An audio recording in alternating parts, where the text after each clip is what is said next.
So today on the channel, we're talking all things optics, binos for the deer hunter. And I'm also taking this as a little bit more of a guy who hunts big timber more often than field edges. Also considering shed hunting, scouting, because I do a good amount of that. And I'm gonna toss in the fact I've tried to run a binocular, but really couldn't get stable enough with this, just didn't find it very useful in the deer woods. But let's stick to the 10 by 42 is probably the most common bino on the market, and the 8 by 32, which is probably number 2 in general. The plus and minuses of this particular model is the HD glass from Vortex. It's their Diamondback model. This is an older Diamondback model, and it's not the HD glass. You can kind of see just a touch of difference in clarity. I'm gonna give the nod to the HD. Yes, it's not just marketing.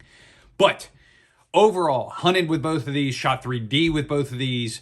Where do I see the purchases? Well, I'll tell you what, done the math, 21 ounces as far as the bigger binos are concerned, wearing those around your neck, chest.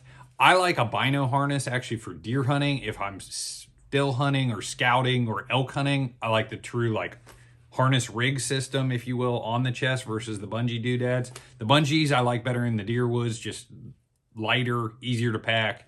I don't like walking around with those on my chest during the actual hunt. These are only about 15 ounces, so a little bit of weight savings there, 21 to 15.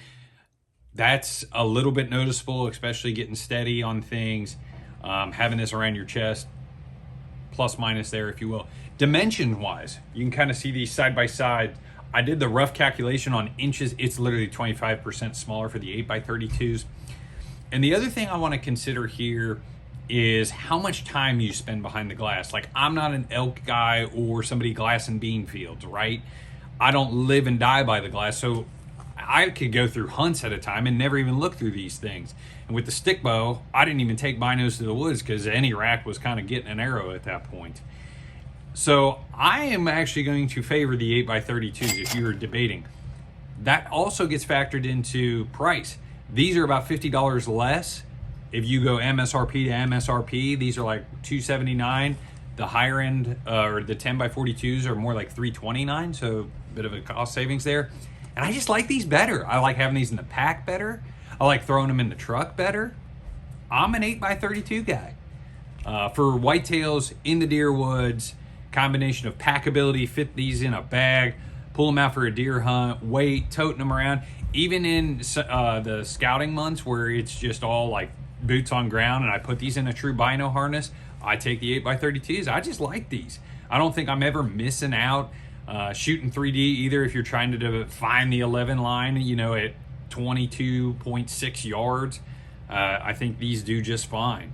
So if you are debating between the two and you maybe are more of a woods hunter, I'm gonna tell you 8 by 32s. I don't think you look back. A solid buy. I do like, you know, the Diamondback models, so can't complain there. If you guys have any questions, comments, also let me know in the comments what you think. If you owned both, hunted with both, where do you lean? Do you drink beers in a garage? That's exactly why the garage bar was invented. Unfolds in seconds, ready to go. Pull your wood out and enjoy a cold one.